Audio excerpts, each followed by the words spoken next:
Campos, estamos de volta com Folha no Ar, primeira edição, hoje recebendo o prefeito eleito Vladimir Garotinho, né, neste segundo turno. Ele que vem para falar sobre os resultados aí das urnas, como ele consegue observar esses números, de que forma ele vê esses números, a transição do governo, a composição da sua equipe e também os principais desafios desse mandato que nós já conversamos aqui por várias vezes sobre essa crise econômica, com a tipicidade e a dificuldade ou as dificuldades impostas aí pela pandemia. Vladimir, bom dia, seja bem-vindo ao Folha no Ar e muito obrigado mais uma vez e parabéns aí pela sua vitória e boa sorte aí no seu mandato. Bom dia, Cláudio, Arnaldo, Aldir, todos que nos escutam pela Rádio Folha FM, nos assistem pelo canal da internet. Queria começar agradecendo mais uma vez ao povo de Campos, aos mais de 121 mil campistas que depositaram em mim a confiança para ser o próximo gestor e próximo líder da cidade. Garantir a vocês que eu vou trabalhar e me dedicar muito para colocar essa cidade de novo onde ela merece, mas também fazer um apelo e um pedido a toda a população de Campos, porque eu não sou apenas agora o prefeito das 121 mil pessoas que votaram em mim, eu vou ser o prefeito de toda a cidade, então não existe mais candidatos. Existe agora o prefeito eleito, que precisa de paz, união entre todas as forças políticas e de maturidade dos homens públicos dessa cidade para poder unir em todo um projeto em comum que é reconstruir a cidade. Vamos lá, Vladimir, vamos começar falando rapidamente sobre essa questão. Em todas as entrevistas que eu vi, uma eu estava lá no estúdio com você da Inter, e começa-se a falar sobre essa questão que vem sendo abordada, da questão do subjúdice da sua eleição, até porque no próprio sistema do TSE ainda não se concretiza o resultado, né? Fica lá aguardando esse julgamento. Eu queria saber de você a expectativa sobre esse julgamento e repercutir, inclusive, a nossa matéria, um dos destaques da capa de hoje da Folha, que é o quanto isso tem emperrado na questão da transição. Olha, primeiro reafirmar e garantir para o povo de Campos que o registro do Vladimir sempre esteve deferido. Foi isso que eu disse e é essa a situação do meu registro. Tem uma pendência apenas administrativa quanto ao registro do Frederico, que é o vice-prefeito, mas que todos os julgados recentes do tribunal, todos eles, são favoráveis ao Frederico. Então nós estamos muito tranquilos em relação a isso, acho que a gente não tem que ficar falando aqui em possível nova eleição, não existe essa possibilidade, que existe apenas uma questão de prazo para poder o TSE, seguindo todos os seus julgados recentes, resolver a questão administrativa do Frederico. Então não tem preocupação alguma com isso, a gente está bastante confiante de, nos próximos dias, estar resolvendo a situação dele. E eu queria lamentar, sabe, o Arnaldo, o Cláudio, o Aldir, todos que nos escutam. São menos de 30 dias de transição. Né? Se fosse contar por dias corridos, seriam 30 dias, mas nós não temos 30 dias corridos, até porque tem Natal, tem Réveillon, e tem o verão batendo na porta, se aproximando, que muita coisa precisa ser organizada e programada, e eu não consigo ter acesso aos números da prefeitura, aos dados oficiais da prefeitura. Eu já encaminhei um ofício ao ainda prefeito Rafael, pedindo algumas informações, solicitando acesso a dados e contratos da prefeitura, mas infelizmente ele não respondeu o ofício e disse pela imprensa que não fará a transição até que se resolva essa questão meramente administrativa e burocrática do vice-prefeito, o que não é do Vladimir, é do vice-prefeito. Isso muito me preocupa, porque todo mundo está vendo e está relatando a questão, por exemplo, dos hospitais que estão ficando sem medicamentos e insumos. E eu queria aqui fazer uma colocação que, na data de ontem, aconteceu um fato gravíssimo. Um empresário do ramo de medicamentos foi a algumas unidades recolher medicamentos e insumos ontem. Eu posso citar aqui, por exemplo, a antiga PIC, né, que é o atual CRTCA2, eu acho o nome. Antiga PIC, porque ele alega que como o governo está acabando e o governo não pagou o que deve a ele está recolhendo os medicamentos e insumos que ele colocou nos locais.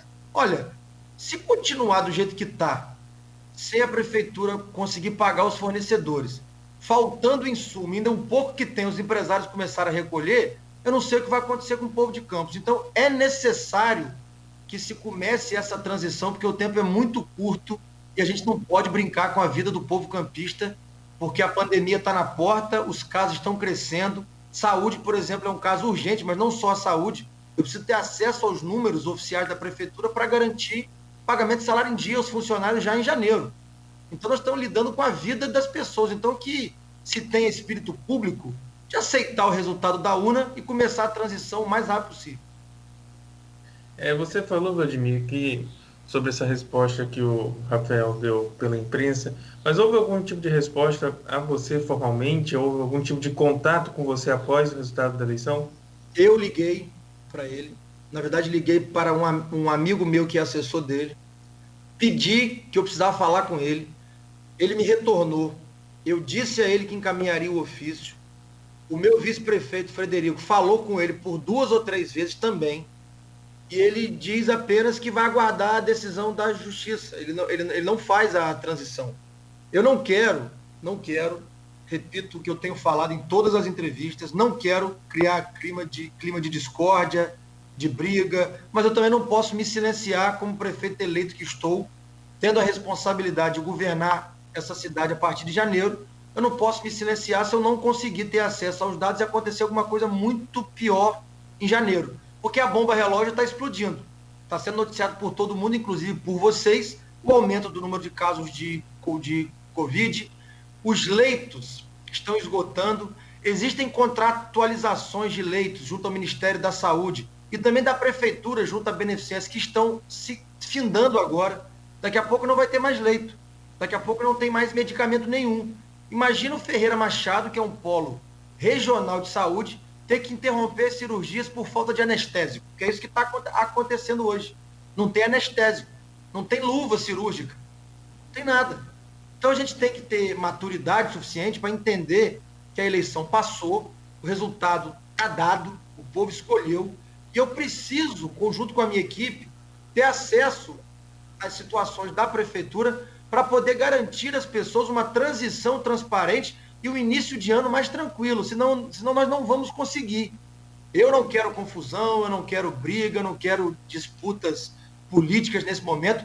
Agora, Vladimir é prefeito de Campos. Eu preciso governar essa cidade. Precisamos de união, de pacificação e de entendimento do que é melhor para cada cidadão campista. Vladimir, e quanto a essa questão da transição, você apontou aí a situação da saúde e do servidor. São esses os principais eixos que pegam com dificuldade caso isso atrase? Quais são os principais desafios, no seu ponto de vista, do início do mandato a partir de 1º de janeiro? Olha, em primeiro lugar, sempre a vida. Então, a questão da pandemia, ela é fundamental, a questão da saúde, ela é fundamental para que a gente não deixe a bomba explodir, né? Porque está aumentando realmente o número de casos. Estamos com 98% da rede particular ocupada. 98%, inclusive um colega de vocês, comunicador, radialista, Carlos Cunha, ontem se internou na Unimed, já não tinha mais vaga, tiveram que abrir um leito lá que estava fechado, porque estava fazendo desinfecção, mas teve que abrir um leito para ele. Não tem mais leito na rede particular e na rede pública também está findando, porque os convênios que foram assinados também estão no fim. Então a gente precisa ter acesso para não deixar os convênios acabarem, para não deixar os leitos ficarem sem financiamento do governo federal, do governo estadual. Então, a saúde é sempre prioridade. E o pagamento do salário dos funcionários também tem que ser prioridade. Não dá para a gente conviver mais numa cidade com incerteza, porque essa incerteza prejudica o comércio, essa certeza prejudica o próprio funcionário, que não pode fazer a previsibilidade, se ele vai poder comprar comida para a sua mesa. Então, são essas as duas preocupações a partir de 1º de janeiro, as mais urgentes, saúde e salário em dia. Mas, obviamente, que temos a questão da educação, porque se tiver com pandemia, a gente tem que elaborar um plano de trabalho remoto para aulas remotas, tem que ter toda a equipe da educação trabalhando. Tem a questão do transporte, que ninguém aguenta mais o terminal de passageiro do jeito que está. São muitas as questões, mas que sem acesso, repito, sem acesso eu não consigo enxergar. O que a gente consegue enxergar são números frios no papel, através do portal da transparência, através dos órgãos de controle.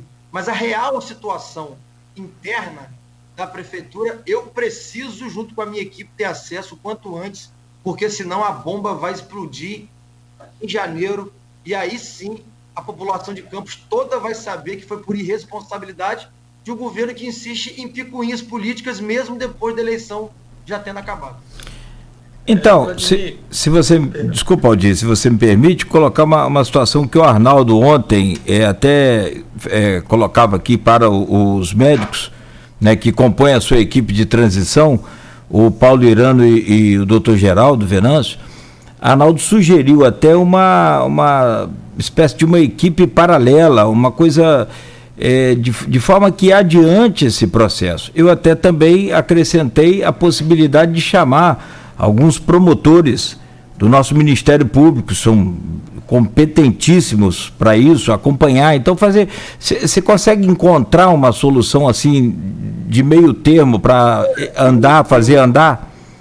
Eu recebi diversos prints de grupos da prefeitura, onde a ordem é expressa, que ninguém de setor algum dê qualquer tipo de informação.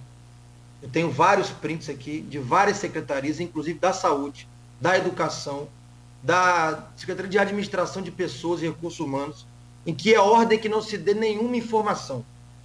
Eu vou aguardar o dia de hoje, porque eu pedi uma agenda pessoal com o Rafael Diniz hoje.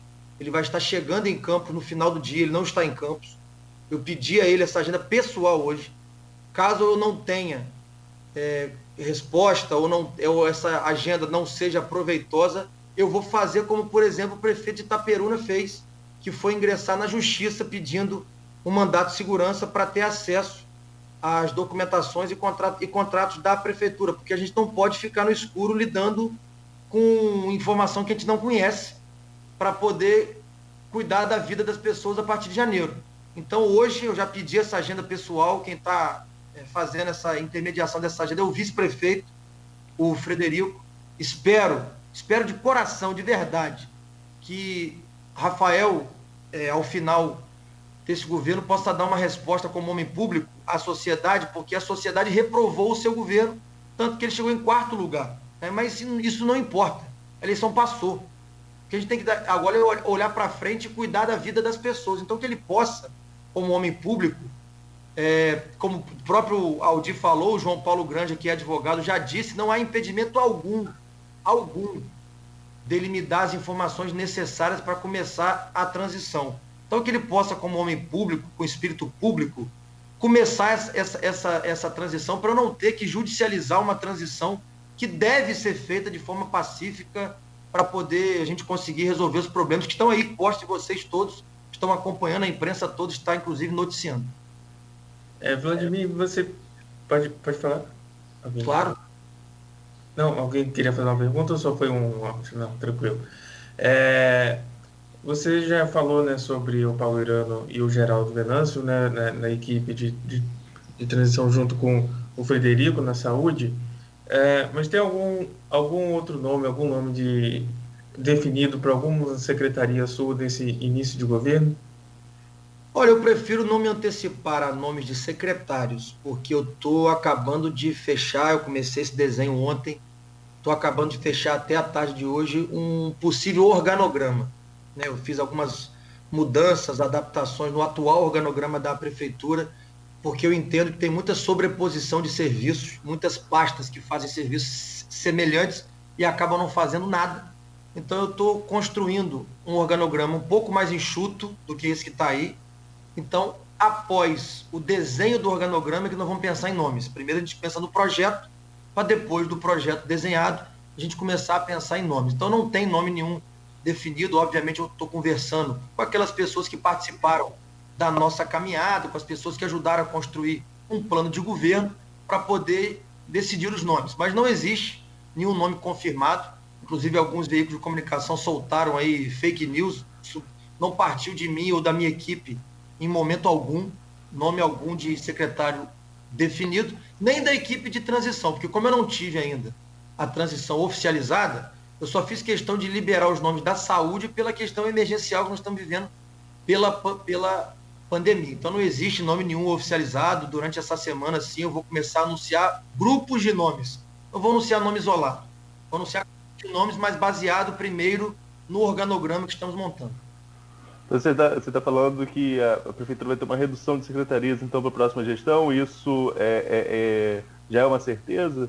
Absoluta. Nós precisamos enxugar o tamanho da máquina pública.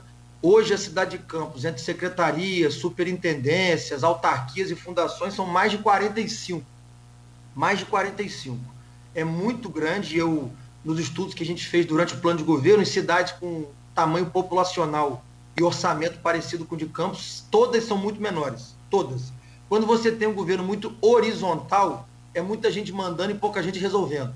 Então, você tem que ter um governo mais vertical, para que a ordem possa vir de cima e a ponta embaixo possa cumprir aquela determinação que vai ser dada tanto pelo prefeito quanto para o secretário oficial da pasta. Então, a gente vai enxugar a máquina para poder a gente ter uma verticalização do governo para que a ordem possa ser executada da melhor maneira possível. Então, nós vamos sim reduzir, estou terminando esse estudo, acho que até a tarde de hoje a gente termina esse estudo. Não sei ainda com quanto ficaremos, mas com certeza bem menos de 45. Antes de vocês colocarem a pergunta, eu queria fazer um comentário com relação a essa lista que circulou. Ali é um tiro no escuro com algumas coisas que podem dar certo, né, Vladimir? Aí eu dizer, acertei. Realmente tem alguns nomes ali que são especulados, né? O efeito não é jornalismo, né? Exatamente. O efeito não é jornalismo. Gera confusão, gera injustiça necessária, gera um monte de coisas que não é saudável no processo político e não é saudável numa transição de governo com tanta dificuldade como a cidade vive. Foi exatamente o que você falou, um tiro no escuro, se colar, colou, né? Mas não tem nenhuma verdade naquilo. Só colocar aqui, Vladimir, você não revelou, avisou que não vai revelar os nomes do seu governo ainda, mas sobre o vice-prefeito que teve uma importância grande na sua campanha, com o nome dele, com o conhecimento que ele tem, com a experiência que ele tem em administração, está aí coordenando a sua equipe de transição. Você tem uma pasta especial para ele? Olha, eu vou adotar um modelo, como por exemplo, existe em várias cidades do Brasil, repito, eu não estou inventando a roda, eu estudei muito e pesquisei muito, inclusive eu acho até que no governo do estado também funciona assim, não tenho certeza, mas prefeituras do porte, do tamanho de Campos, eu pesquisei e conheço bem. No organograma, no fluxograma de serviços, muitas pastas ficam subordinadas ao vice-prefeito. Eu não vou ter um vice-prefeito decorativo, eu vou ter um vice-prefeito ativo, ajudando na gestão de pastas específicas onde ele tem domínio, onde ele tem conhecimento, como por exemplo a agricultura, como por exemplo a saúde, porque ele é gestor hospitalar, obviamente no desenvolvimento econômico, porque o agronegócio da qual ele faz parte ajuda no desenvolvimento econômico. Então nós vamos ter um organograma bem definido, onde estruturas estarão hierarquicamente ligadas ao vice-prefeito. Não vai ser um vice-prefeito figurativo em hipótese alguma, muito pelo contrário. Quando eu convidei o Frederico para poder fazer parte desse projeto, foi para ele ajudar com toda a capacidade que ele tem. Tá? Então, ele não será, em hipótese alguma, figurativo. Talvez ele não assuma uma pasta em específico, mas terá, sobre a coordenação dele, algumas pastas importantes para que ele possa estar ajudando, de fato, na gestão do município. Vladimir, você fez a relação aí, você fez a comparação com a situação do governo do estado, e me abre a porta até para outra pergunta, em relação ao aliado seu, que é o deputado estadual ainda deputado estadual Bruno Dauaire, né, que está cotadíssimo, eu divulguei isso durante o período eleitoral, cotadíssimo para assumir a Secretaria de Assistência Social, né, seria outro nome, mas na área de assistência social aqui no estado do Rio de Janeiro. Esse encaminhamento aí do Bruno para a secretaria, isso você tem informação quanto a isso? E qual seria a parceria entre vocês, sobretudo em uma questão que é uma promessa de campanha sua da reabertura do restaurante popular? Bruno será nomeado, se não hoje, ainda essa semana. Isso é uma informação oficial, me foi passada pelo próprio governador Cláudio Castro. Bruno é um grande amigo que eu tenho, começamos a nossa construção e luta política juntos na eleição de 2014, quando, naquela época, o candidato oficial do grupo era outro candidato e eu encarei o desafio de abraçar a candidatura do Bruno Dauaire, de lançar o Bruno Dauaire, aquela construção política deu certo a ponto de chegarmos aqui hoje. Se não tivesse dado certo, talvez eu não teria força política, nem interna e nem externa, para poder hoje estar aqui no cargo de prefeito. Então foi uma construção política antiga minha com o deputado Bruno, é um grande amigo que eu tenho. Ele será, sim, nomeado secretário estadual de assistência. E isso tem tudo a ver com a reabertura do restaurante popular. Eu repito e reafirmo ao povo de Campos que reabriremos o restaurante popular de forma rápida. Quem tem fome tem pressa, é um programa social que eu sempre defendi ao longo da minha vida. Inclusive, quando o atual governo fechou, eu fui lá para frente no primeiro dia em que ia fechar e ajudei a construir lá um café da manhã solidário que se perpetuou por muito tempo, para ajudar as pessoas que estavam passando fome em situação de rua. Então nós vamos sim reabrir o restaurante popular em parceria com o deputado Bruno Dauari na Secretaria de Assistência Social, que deve ser nomeado aí, se não hoje, ainda essa semana. Cláudio? Alguma pergunta mais aí, Aldir? Ou podemos fechar esse bloco, a gente faz o intervalo e volta para o segundo bloco com a questão dessa transição, a composição do governo, que a gente já adiantou um pouco e acabou não falando dos resultados aí. Tem muita pergunta do ouvinte também que eu quero repassar ao Vladimir. Então, tem muita coisa para a gente conversar. Agilizo aqui o intervalo e voltamos em instantes. No oferecimento dos laboratórios Plínio Bacelar e Clínica Proteus, você ouve o Folha no Ar, primeira edição, hoje conversando com o prefeito eleito Vladimir Garotinho, ao vivo aqui no programa. Estar mais cara do que uma prestação